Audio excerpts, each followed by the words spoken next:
as relações de qualidade são mais importantes do que a construção da riqueza. Não quer dizer que o dinheiro não é importante, mas a falta de dinheiro é mais um indicador de que não há felicidade do que o acúmulo do dinheiro. Porque o dinheiro está 100% relacionado, quanto mais dinheiro você tem, mais você quer, e aquilo parece que não tem fim. Você vê em todos os ambientes profissionais, eu tenho alguns exemplos, pessoas de altíssima performance ou excelentes resultados, felizes até então, que acabam misturando a ganância com a ambição. Quando eu pergunto para as mulheres e para os homens com quem eu converso, bem num eixo mais binário, assim, o que te encanta? Muitas vezes não sabem responder. Então, a gente foi perdendo, porque o imediatismo é um atributo do capital. A gente precisa lembrar disso, né? É sobre o capital. A gente foi perdendo a perspectiva do encantamento, porque o encantamento leva tempo, né? Virando a Chave, o podcast que impulsiona a comunidade de corretores. Fala pessoal, estamos mais uma vez de volta aqui com o nosso podcast Virando a Chave, momento super bacana, feito para você, corretor, corretora de imóveis. É um trabalho que a gente faz com todo carinho, pensado e desenvolvido para trazer conhecimento para que você se sinta ainda mais empoderado e confiante para desempenhar ainda melhor o seu trabalho. Se você ainda não é corretor, não trabalha com MRV ou tem interesse em conhecer mais, QR Code na tela, clica lá, tira foto, acessa o site, você vai conseguir ter muito mais informação. E, gente, hoje eu não tenho a menor ideia do que vai dar esse papo. A gente juntou pessoas espetaculares, seres evoluídos. Ana Tomazelli, super obrigado por vir aqui com a gente. Querido. Vem contar uma história muito bacana. Jaime Ribeiro, parceiraço, obrigado. Fundador da Educa. Trabalha pouco com o mercado imobiliário, mas tem um trabalho brilhante no tema que a gente vai fazer aqui e vai agregar demais na conversa, que é sobre felicidade e bem-estar. E eu vou conversar com vocês, assim, vocês rodam mercados diversos, indústrias diversas. O que é felicidade e bem-estar nesse mercado de trabalho ultimamente? Uau! Bem aberta. Olha, essa é a pergunta que os filósofos fazem há tanto tempo, tentam responder e cada um responde de uma forma diferente, né, Ana? Por favor. Não, felicidade para mim é estar confortável com você mesmo. Tem várias segmentações e várias formas de se explicar a felicidade. E falando da filosofia, né, a gente fala lá em Platão, Aristóteles, sempre o conceito de felicidade era sobre você com você mesmo. Só que, se você analisar direitinho, é impossível você pensar em felicidade do ponto de vista do indivíduo sem colocar as relações no epicentro dessa conversa. Então, quando a gente fala em estar confortável com a gente mesmo, sempre é não se influenciar de uma forma negativa ou por meio do contato das turbulências ou das coisas que se apresentam na vida, das adversidades. O corretor deve ter um problema com isso porque nem sempre ele lida com uma venda imediata. É uma coisa que às vezes começa de uma forma inusitada e só vai se concretizar lá na frente, e antes de tudo ele precisa ter fé. No caminho até essa finalização, a felicidade talvez seja manter-se em equilíbrio, ficar confortável com o que está fazendo para lá no final saber que ele também foi preservado nessa jornada. Não estou querendo falar exatamente do corretor, mas como a gente está no Virando a Chave, eu queria trazer essa perspectiva, né, Ana? Começou bem. Começou muito bem. Eu vou assinar embaixo e vou fazer uma contribuição que, na verdade, é uma provocação. Para mim, felicidade é liberdade, pensando principalmente nos aspectos de gênero. E em felicidade sendo liberdade, a gente precisa pensar que a felicidade também começa no dinheiro, a gente vivendo no capitalismo. Então, lembrando que a liberdade financeira é a mãe de todas as outras, a gente precisa ter a capacidade de construir um capital, e aí eu estou falando de capital concreto mesmo, patrimônio, e aí é onde eu acho que os corretores de imóveis contribuem muito, principalmente quando a gente fala das assimetrias, né, sociais. Quando a gente fala em capital, quando a gente fala em patrimônio, aí sim é possível buscar coisas mais sutis relacionadas à felicidade, porque se você tem dinheiro, se você tem lastro, você pode sair de um relacionamento abusivo, você pode sair de um trabalho que desalinha seus chakras, né? Você pode sair de relações que sejam muito difíceis. Não é para abandonar de qualquer jeito, ficou difícil, vai embora, porque também tem uma coisa meio líquida nesse negócio, mas é saber ter a capacidade de saber o seu limite e ter, portanto, a liberdade de ir em frente. Adoro ambas as provocações e aí eu vou reagir. A minha pergunta é se o dinheiro ele é um habilitador. A sua liberdade financeira é muito importante. A gente vê isso demais e deve ver em todas as categorias, não só no corretor de imóveis. Mas ele é um habilitador da felicidade ou ele contribui? Porque se você trouxe uma relação abusiva ou um desalinhamento, por vezes você vai dizer, bicho, azar é o dinheiro. Perfeito. E vamos embora o dinheiro vem depois. Mas é mais difícil. E como você constrói, e aí vem minha pergunta, é como as pessoas, vocês que são seres evoluídos, como é que ela constrói essa maturidade para conseguir tomar essa direção de, beleza, o dinheiro é importante, mas deixa eu cuidar também da minha felicidade do outro lado, que tem que alinhar os chakras. Pois é, depende muito de quem depende de você, né?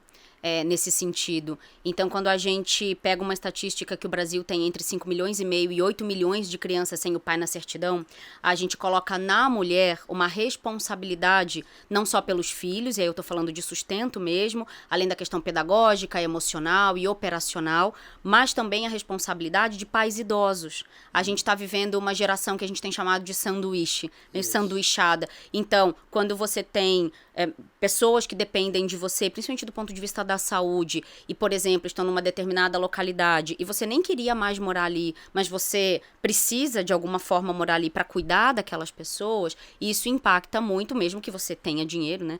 Isso impacta muito. Mas a minha provocação como psicanalista é que a gente só sai de um sofrimento quando a gente já sofreu o suficiente.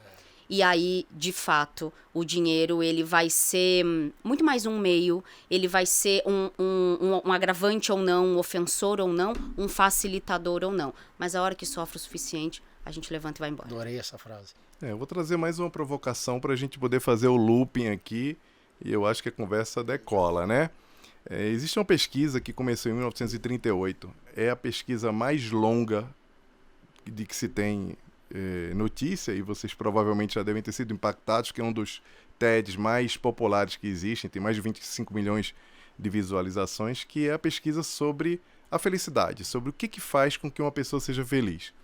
Nessa pesquisa, que hoje é liderado pelo autor do TED, o quarto diretor, já está na segunda geração essa pesquisa, se informa que a felicidade ela é medida pela qualidade das relações, pelas relações que nós temos com os outros, relações afetivas, mas relações com colegas de trabalho, boas relações no trabalho. Isso vai muito em linha com a felicidade no trabalho, tem a ver com o ambiente, com como nós nos esforçamos para que a saúde mental seja mantida. Uma iniciativa como essa, que é leve, que leva conteúdo, mas que leva também o acolhimento, leva capacitação, leva engajamento, leva envolvimento, mas as relações de qualidade são mais importantes do que a construção da riqueza.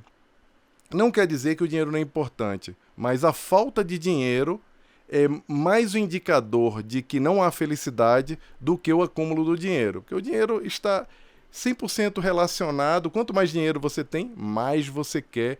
E aquilo parece que não tem fim. Quando você não tem dinheiro, você é incapaz de ser feliz. Por exemplo, como a Ana colocou, você não pode, você não tem capacidade, você não tem força de sair em alguns relacionamentos abusivos, de tocar a tua própria vida, de ter a dignidade em si. Todas as pesquisas que são feitas para medir a felicidade no mundo, aqui indica que no Butão, por exemplo, é o país mais feliz do mundo, e pouco se tinha ouvido falar no Butão até então, se ouve falar no Butão depois que se sabe que ele é o país mais feliz do mundo, fala que esses indicadores são indicadores sociais, indicadores da dignidade, eles são preponderantes para que a pessoa seja feliz. Só que quando você pensa que se o dinheiro de fato ele corresponde com a felicidade, não o incremento de dinheiro não vai junto na mesma curva da felicidade. Chega uma hora que não está. Eis porque nós conhecemos tantas pessoas que têm muito dinheiro, mas elas continuam infelizes porque elas não têm qualquer relacionamento. Então, isso conversa um pouco com como é que você pode ser feliz no trabalho, porque pode ser que você esteja num momento de um resultado não tão bom, mas as tuas relações é que fazem com que você continue engajado, aquela coisa da fé que eu falei, que a fé geralmente é vista no campo da espiritualidade, no religioso. Isso é bom também que apareça, porque nós somos esse repertório todo, mas a fé é a certeza de que você está confortável, vou usar essa palavra de novo, para você continuar seguindo num bom ambiente para que o resultado apareça. Aí a gente entra numa outra esfera, porque a gente mistura as relações com a ausência ou a potência do dinheiro para que você tenha dignidade. E isso é muito verdadeiro, né? Porque você vê em todos os ambientes profissionais, e eu tenho alguns exemplos, pessoas de altíssima performance ou excelentes resultados, felizes até então, que acabam misturando a ganância com a ambição. O que é a ganância? A ganância é o que você está dizendo, eu quero mais. Não necessariamente, até pode ser que seja mais feliz lá fora, não estou julgando ou não. Mas talvez a ambição de seguir ganhando o mesmo dentro de uma relação onde já está confortável pode ser ainda mais feliz, pode potencializar ainda mais. Então essa combinação a gente vê constantemente, é impressionante. Mas eu queria completamente mudar o assunto porque você trouxe um ponto legal e eu quero ouvir a minha psicanalista falando o seguinte. Falamos de relação social e a vida do corretor é relação dia a dia, todo dia, ganhando confiança, perdendo confiança, até onde vai o limite dessa relação, onde ela se mistura para uma coisa não saudável, e isso é em toda a relação comercial, né? Só que a gente está vivendo um mundo digital, onde o WhatsApp ou a rede social tomou muito espaço dessa relação. Como é que vai ser o futuro desse nível de relacionamento para a felicidade das pessoas? E qual é o próximo passo? Botando a bola de cristal de vocês aqui, será que a gente vai regredir, vai voltar a ligar para as pessoas, ou conversar, sair para tomar uma cerveja? Ou não, vai ser tudo no WhatsApp rapidinho mesmo? Pois é, essa é uma excelente pergunta. Eu só quero dizer que você me fez muito feliz porque eu sou cientista da religião, né? Então, lá na PUC, a gente tem umas discussões muito interessantes sobre isso, assim. Acho que eu ganhei um amigo aqui pra fazer umas conversas. Se quiser gravar um episódio legal, pra gente olhar pra fé, espiritualidade, legal. Religião, construção de cultura ocidental, eu acho que é muito bacana. Porque fiquei pensando nessa coisa do... Tem um princípio que ele foi bem sedimentado no judaísmo, né? Que é o princípio de que esse passado ele é pior do que um futuro e no presente, portanto, eu trabalho para que isso tenha uma ascendência. Isso é muito religioso, né? Dogmático, monoteísta, fundador, uma das religiões abraâmicas, né? Que fundam a cultura ocidental. Então, quando a gente olha, quando você me pergunta o que vai estar lá na frente, é muito colocar um pensamento religioso na mesa, de falar, puxa vida, esse lá para frente, a gente, naturalmente, compulsoriamente, a gente vai pensar que esse lá na frente, ele deveria ser melhor. A gente deveria estar trabalhando para uma melhoria desse lá na frente.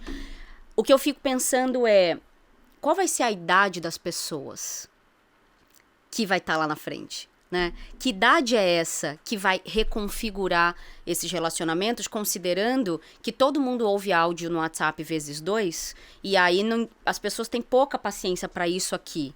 Tenho certeza que alguém vai estar vendo depois esse vídeo, ouvindo esse áudio, também um pouco acelerado, talvez. Então, a gente vai perdendo a capacidade de absorver variáveis outras, atributos outros da respiração, da feição, do gesto corporal, de outras articulações da linguagem.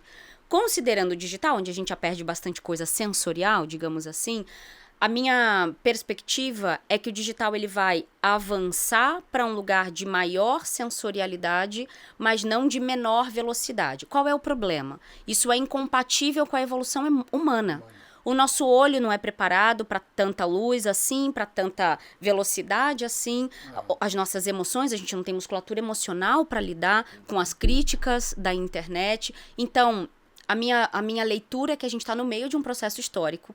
No meio de um processo histórico, a gente geralmente não sabe que está no meio de um processo histórico, porque, em geral, a gente sistematiza a história desse lugar confortável chamado futuro, como diz o Emicida, né? Então, a gente vai para frente, olha para trás e aí a gente faz uma sistematização. Então, a minha visão é que a gente ainda vai ter que conviver entre idades muito diferentes, inventando um jeito novo que funcione, para cada grupo, porque também de que pessoas a gente está falando. A gente está falando da pessoa que é super rica e de tanto dinheiro ela desconfia de todo mundo que chega perto dela, porque pode estar chegando só por interesse, ou a gente está falando de um grupo de pessoas, por exemplo, de grupos subrepresentados ou periféricos, que constituem e ocupam o território do ponto de vista de comunidade de um jeito também muito diferente, também em outras perspectivas religiosas.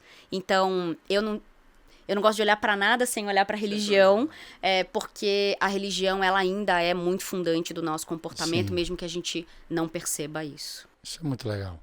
Bom, essa pergunta, essa provocação e a fala da Ana brilhante dá o podcast inteiro. Então pode montar já um outro episódio para a gente falar sobre isso, porque a própria resposta que eu dei sobre a questão do você é tão miserável que você só tem dinheiro e você não é feliz, que você não tem relações, é um fundamento também do pensamento judaico lá atrás, né, do pensamento judaico raiz, que é você não... o dinheiro, que é uma busca da prosperidade, da construção do que você quer para a tua vida, não necessariamente ele é uma... digamos que ele é o fim, porque ele nunca vai ter fim. O fim é outro. Mas, respondendo a tua pergunta, que é eu adoro isso, eu dedico minha vida inteira a estudar o impacto das tecnologias nas relações humanas. É isso que eu faço hoje quase o tempo inteiro. E eu estou sempre flertando aí com o futurismo e como a gente olha. Nós estamos vivendo hoje uma epidemia da solidão. E é uma epidemia silenciosa, as pessoas estão se isolando. Primeiro nós vimos na pandemia que foi fácil identificar foi fácil identificar quem era parente e quem era família, porque as famílias foram se isolando e os parentes de alguma forma foram se afastando. Então, algumas exceções à parte, a gente foi vendo a sociedade se fragmentar cada vez mais, num grande fragmento de polarização emocional política, depois em pequenos fragmentos, que são os fragmentos familiares, os fragmentos de grupo. E agora a gente assiste a inteligência artificial e a tecnologia assustando inclusive algumas profissões. Provavelmente a profissão do corretor também passa por uma observação de qual vai ser o impacto da inteligência artificial, dos bots. Olha, tem muita coisa que é confortável de se comprar ou de se conversar com bot, é melhor do que se conversar com alguns humanos. Não o humano em si, mas o humano que está insatisfeito, o humano que está ali atrapalhando, o humano que está ali reagindo, o humano que está infeliz. Mas quando você está lidando com um ser humano feliz, um ser humano empático, um ser humano conectado, é muito mais agradável do que se conectar com uma máquina, a não ser que você esteja profundamente infeliz também. Aí onde entra a questão da conexão que você vai criar com as pessoas para fazer com que, mesmo num trabalho, numa relação profissional, que você coloque ali a tua alegria, coloque a tua disposição. Entenda em especial que toda vez que você está vendendo, que você está no movimento comercial, você não está vendendo paredes, por exemplo, como é o caso aqui do Virando as Chaves. Você não está vendendo um empreendimento.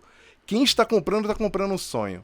Quem está comprando um longo prazo. A não ser um investidor, que esse aí você coloca para colocar um bot, ele vai lá, vai simular e ele vai comprar. Ele nunca vai olhar para aquilo, mas boa parte são pessoas que estão querendo construir uma família, estão pensando no quarto da filha, em como vão receber a sogra, que ela sempre visita, em como a família vai ser acolhida ali dentro daquele ambiente. Então, quando você entende isso, e aí não olha que você está vendendo um prédio, você está vendendo um empreendimento, que aquilo vai dar dinheiro, mas que você está vendendo um sonho, por mais que pareça clichê, a outra pessoa vai sentir a tua energia, a outra pessoa vai sentir que você está interessado na vida dela. E é impressionante como vocês ligaram, pegando palavras, nuances importantes, você trouxe ali, pare de sofrer. Na hora que você tá infeliz, é o momento que você tem que saber que você já sofreu demais.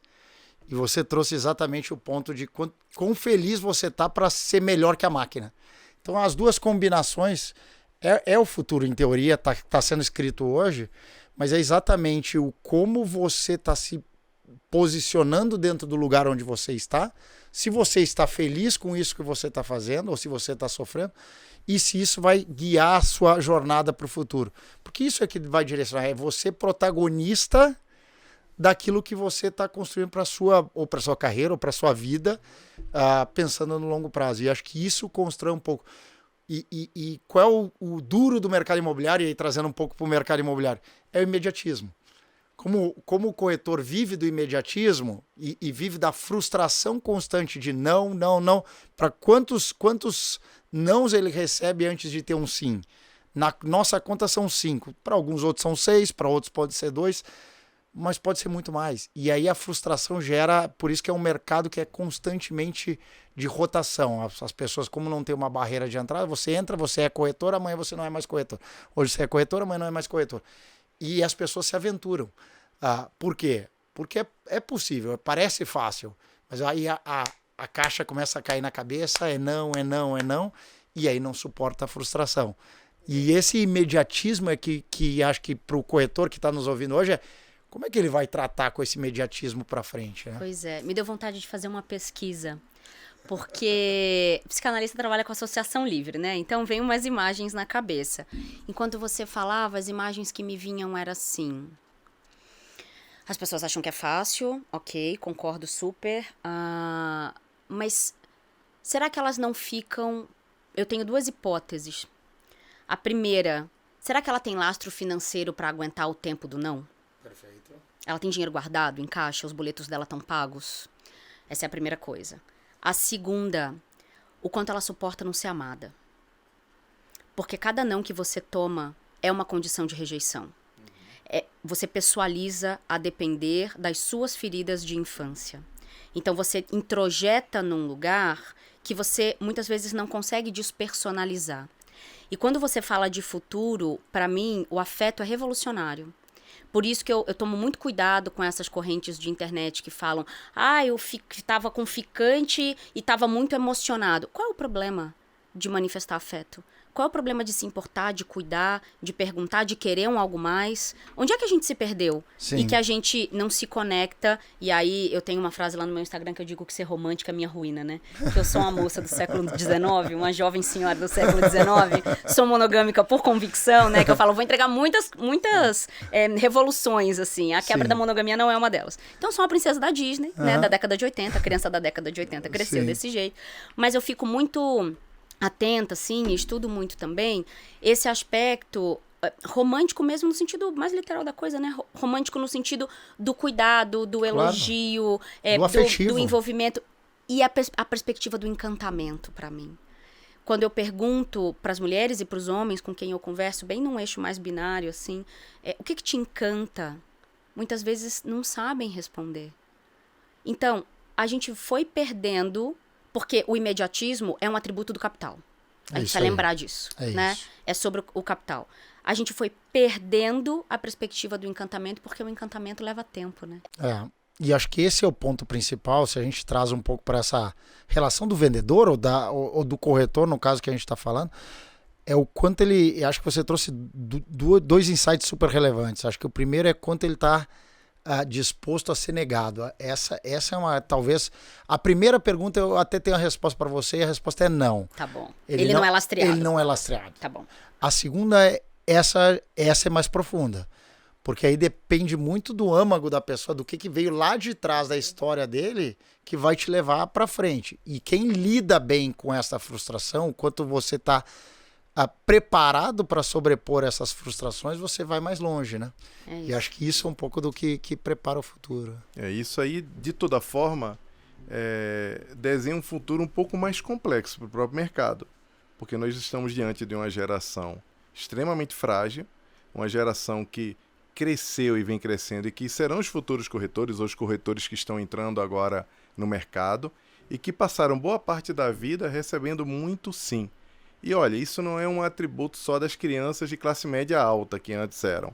Hoje, os filhos das pessoas que têm uma condição financeira um pouco mais, digamos, frágil, recebem um esforço enorme dos pais para ter o melhor tênis, a melhor escola, a melhor possibilidade de vida que os pais não tiveram.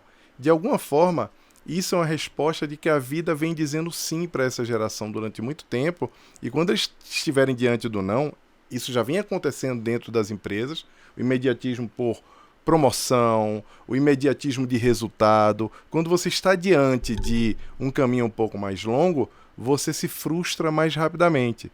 E aí tem uma um conto judaico que eu gosto muito, que ele tem muito a nos ensinar sobre isso e que talvez o corretor ou pessoas, como no meu caso, na Educa, que é uma área de educação, mas a compra, a parceria, ela se dá também no longo prazo porque é uma avaliação técnica do produto. E essa frase está sempre na minha cabeça, que existem longos caminhos curtos e curtos caminhos longos. É preciso que a gente entenda que nem sempre o caminho curto é o melhor caminho. Às vezes o caminho longo é o caminho mais curto. Quando você está numa profissão ou esperando, o empreendedor tem muito isso também, não só o corretor, você precisa esperar para colher. Porque quando você começa a colher, aquilo começa a entrar de forma que não existe mais, digamos, né, não tem mais crise para você. Aquilo que você passou lá atrás já não existe porque o resultado começa a ser coletado. O problema é a espera, porque quando você acredita que esse caminho curto, longo é melhor, você nunca vai ter resultado. Daí você desiste. Você desiste de empreender, você desiste porque você quer ver o resultado naquela hora. E muitas vezes o longo caminho curto é a melhor opção. E a gente precisa ter muito cuidado para lidar com essa frustração. Ninguém está preparado para o não. O não é horrível. Eu ia, às vezes, para noitada, para balada, né? O Thiago me conheceu solteiro há muito tempo. 2 nãos que eu tomava, eu ia para casa. Eu não suportava o não. O não acabava com a minha autoestima. E se você não estiver preparado, você vai lidar com o não no trabalho e você vai acreditar que você não está preparado, que você não está profissionalizado. Inclusive, você pode entrar numa situação delicada de saúde mental, daí que a liderança tem um papel enorme para cuidar dos seus funcionários, dos seus corretores, ou dos seus vendedores, ou das pessoas, para que elas se fortaleçam também para lidar com o não, se sentindo confortável. A gente volta lá no início com você mesmo. Eu tomei um não, esse não me define, esse não muda, eu tô bem, eu vou seguir porque o sim vai vir e eu vou ter o dinheiro, eu vou ter o meu resultado, porque é assim que funciona. Agora, a dica dos sábios aqui é como lidar com esse imediatismo, como que sei lá, ideias ou ações que vocês estão vendo nas rotinas ou nas interações de vocês que ajuda esse monte de imediatos corretores aqui a trabalhar com isso. Como é que tem de alguma sugestão ou como eles podem se preparar para enfrentar tanto o não como o imediatismo muito inerente a essa profissão? Posso pegar? Claro. Minha resposta direta é hackeando o jogo. Então, vou pegar esse gancho que ele trouxe, entender como é que o negócio funciona, né? E aí, lembrei de, não sei quantos anos vocês têm, né? Falei que eu tô com 42, quase 43. Os nossos programas de transformação de casa, de pessoa, esses extreme makeover da vida, tal. Você ficava lá assistindo o programa por 1 hora, com intervalo comercial, e levava 1 hora. Hoje, em vídeo de 30 segundos, aparece você xoxa, capenga, faz assim na câmera e volta linda, maquiada. Então, por mais que você saiba que tem um processo ali, quanto mais você vai vendo disso, mais o seu cérebro vai sendo treinado de que é fazer assim e voltar. E as coisas de faça 6 dígitos em 7 dias e etc. E aí, né, quando eu vou dar aula, assim, eu sempre digo, gente, 9 mulheres não fazem um filho em 1 mês. Tá certo? Tem coisa que é o tempo da natureza. Então, o que eu chamo de hackear o jogo? Principalmente entender como é que as coisas funcionam, como é que os processos funcionam e entender as responsabilidades dos atores envolvidos. Qual é a minha preocupação hoje muito, muito séria? É a gente colocar no indivíduo a responsabilidade, eu vou chamar de cura para ficar didático, a responsabilidade de uma cura e de uma solução diante do adoecimento de uma estrutura. E contra a estrutura a gente pode pouco se a gente não se articular no coletivo ou se a gente não for quem manda, tá certo? Se a gente não for o dono do dinheiro, da cadeira. Muito bem. Diante disso, a gente como indivíduo pode fazer redução de danos para a estrutura e ter um poder sobre si, dependendo das condições também que a gente tem. Então, hackear o jogo é entender como funciona, entender de quem são as responsabilidades, compreender os caminhos de solução. Então, você não vai resolver nada da estrutura fazendo fofoca no café. você vai resolver encontrando os canais, e se aquele lugar de fato não se transforma, procure os dispostos como você. Perfeito. Procure quem está no mesmo contexto, ritmo e direção, também tem um pouco sobre isso. E aí, individualmente, você tratar de tomar vergonha na cara e se cuidar, de alguma forma. Então não tem mágica, a gente é um pedacinho de natureza. Precisa beber água, tomar sol, fazer exercício, dormir, tá certo? E comer direito, de acordo com os seus acessos. É difícil fazer? É difícil. Tem caminho? Tem. Comece pelo pequeno, comece com o que você tem na mão. E celebre cada pequena vitória. Isso pra mim é hackear o jogo. Que bom. E aí? Esse celebrar, o autocuidado é muito importante para a felicidade, né? O autocuidado nos ajuda a preservar tudo isso que você falou, como é que lida com o não.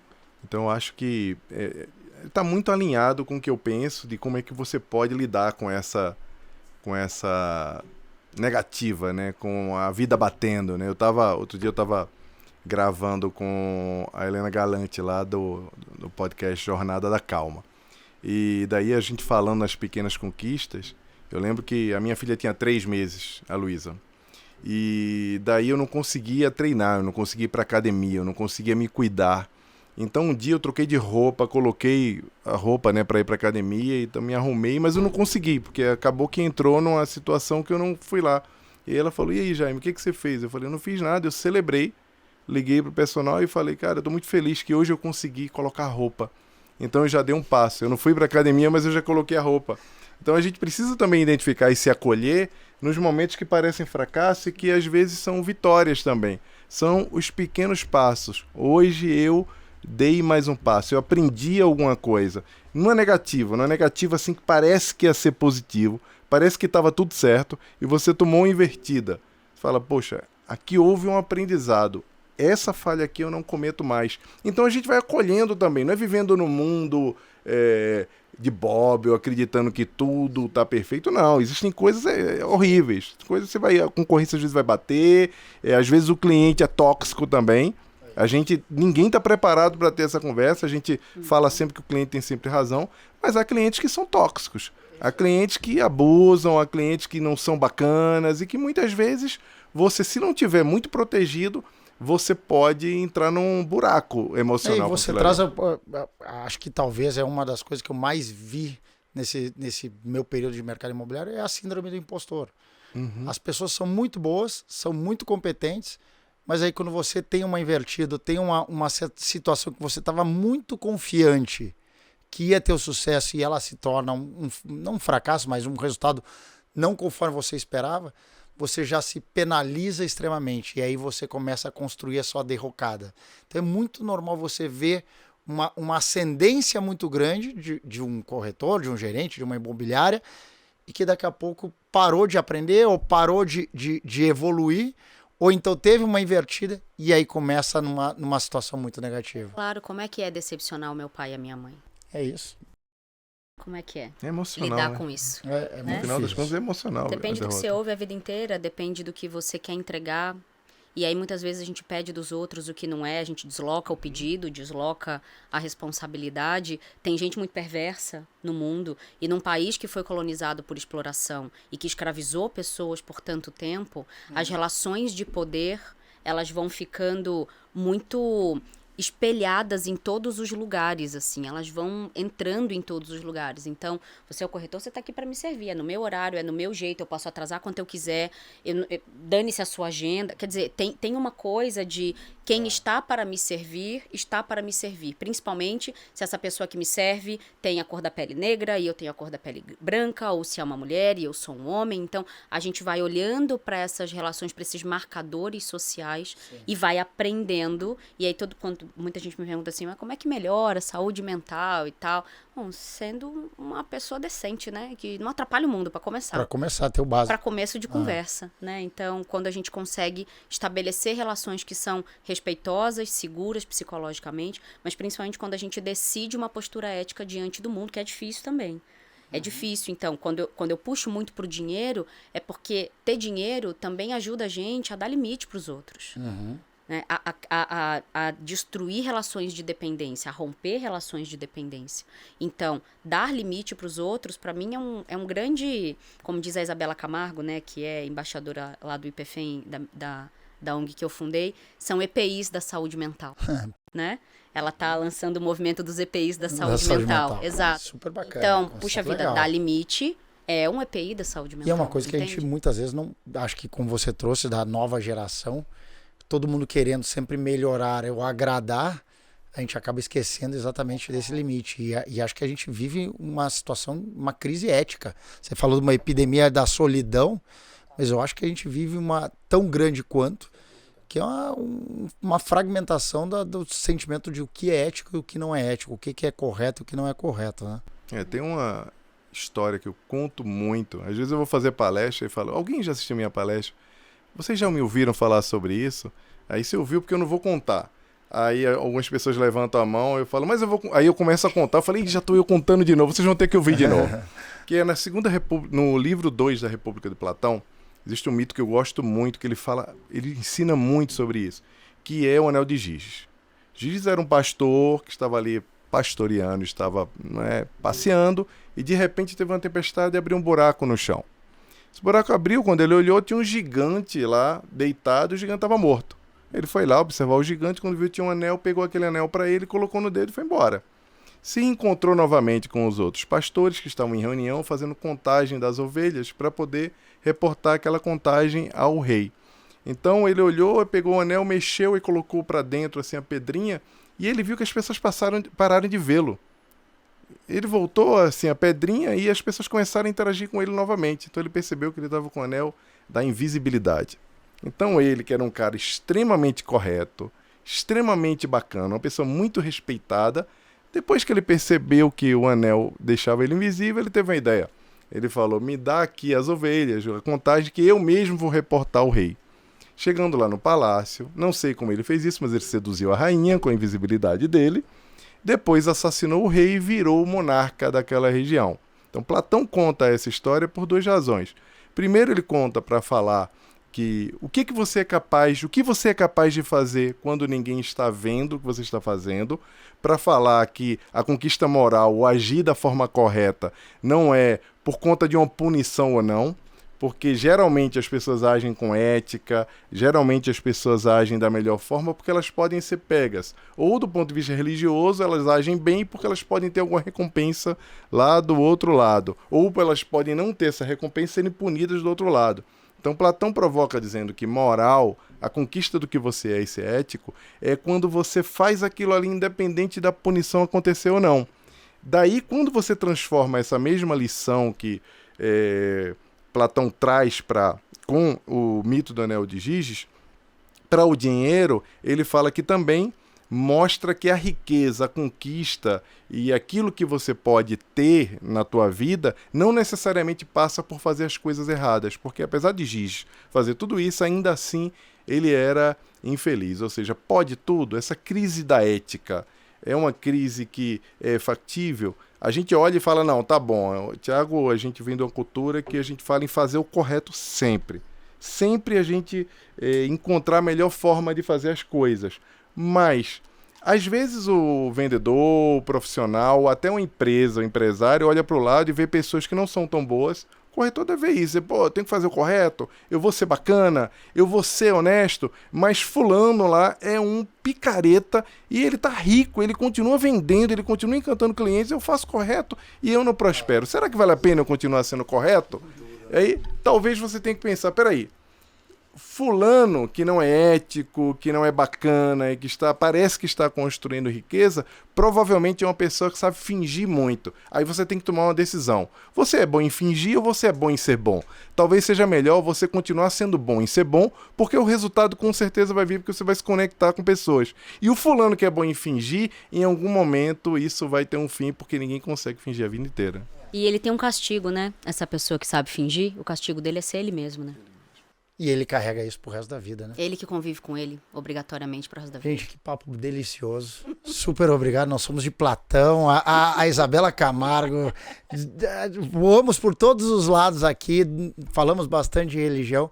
Mas o qual eu acho que é o grande mensagem aqui, e já vou fazer o fechamento, é dá para ser feliz sendo corretor, mas também dá para ajustar a forma de ser, o que você quer alcançar, o como você vai chegar lá, equilibrando. Acho que você trouxe muito isso, né, Ana? Se você buscar o seu equilíbrio, ou numa estrada longa, curta, possivelmente você vai conseguir ter essa felicidade e equilibrar com sucesso profissional. Ana, super obrigado. Gente, espetacular contar com você. Suas mensagens finais para essa turma espetacular. A minha mensagem final é... Tem um livro do Rabino Newton Bonder chamado A Alma Imoral, que é uma peça já há 20 anos aqui em São Paulo com a Clarice Nisquier. E eu assisto essa peça há 20 anos. E, obviamente, sempre que eu assisto essa peça, né, tem ali uma mensagem nova. Não vou contar a história inteira, mas uma das mensagens que me pega muito do Rabino é quando ele fala de um personagem, então vou usar o meu nome, né? Então, Ana, do que você tem medo, né? Ana tenta ser Jaime, Ana tenta ser Tiago e etc. E aí você fala, bom, mas do que você tem medo? Bom, eu tenho medo de chegar no céu e que Deus me pergunte, Ana, por que não fostes Ana? Então, quando a gente fala deste lugar, dessas palavras um pouco mais banalizadas, de autenticidade, de protagonismo, etc., para mim tem muito mais a ver com encontrar o teu serviço no mundo. Trabalho todo mundo vai precisar fazer, pode mudar, eu falo muito sobre transição de carreira, etc. Mas e esse lugar do propósito, ele é importante, mas o propósito, na minha visão, ele vai sempre te puxar um pouco mais para dentro nesse lugar da autossatisfação, né? E para mim, claro, como empreendedora social, para mim o lugar do serviço, e aí eu sempre falo do serviço pro alto, né? O lugar do serviço é um lugar que precisa ser encontrado. Então, não reclame de pessoas que vêm te trazer problema o tempo inteiro, porque provavelmente ali está o teu serviço. Então, construa a musculatura emocional e ofereça o seu serviço. Que legal, gente. Muito obrigado. Jaiminho, suas mensagens para esse povo que você não conhecia dos corretores, mas agora super aberto para ingressar no mercado imobiliário aí. Agora são meus amigos também, né? Bom, Tiago, a gente tem essa busca desenfreada pelo sucesso.